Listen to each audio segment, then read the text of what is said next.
गोकुळ सोबत गोकुल। डीकेटीच्या 3 विद्यार्थ्यांची शासकीय विभागात नोकरीसाठी निवड।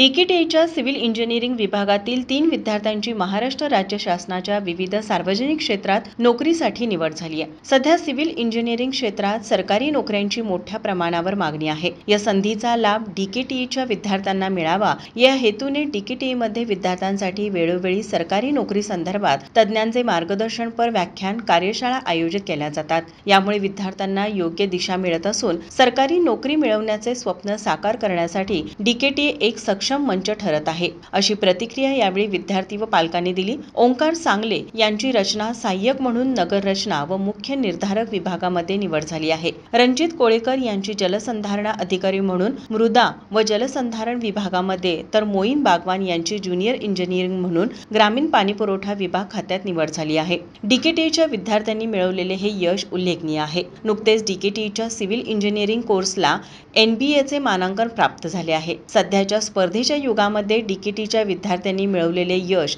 हे निश्चितच कौतुकास पात्र आहे। डीकेटीचा सिव्हिल इंजिनिअरिंग विभाग विद्यार्थ्यांना आधुनिक तंत्रज्ञान आधारित ज्ञान देण्यास नेहमी कटिबद्ध आहे। भविष्यात अधिकाधिक विद्यार्थ्यांची सरकारी नोकऱ्यांमध्ये निवड व्हावी यासाठी संस्था सातत्याने प्रयत्नशील राहील, असा विश्वास संस्थेच्या मानस सचिव डॉक्टर सपना आवाडे यांनी यावेळी व्यक्त केला। या विद्यार्थ्यांच्या यशाबद्दल संस्थेचे अध्यक्ष कल्लापन्ना आवाडे, माजी मंत्री प्रकाश आवाडे, मानस सचिव डॉक्टर सपना आवाडे, कार्यकारी संचालक रवी आवाडे व सर्व संचालक यांनी अभिनंदन केलं। विद्यार्थ्यांना संस्थेच्या संचालिका प्राध्यापक doctor L S. Admute, deputy director doctor U J. Patil, विभाग प्रमुख ए.एल. मुल्ला यांचे मार्गदर्शन लाभले। माझा महाराष्ट्र न्यूज कोल्हापूर।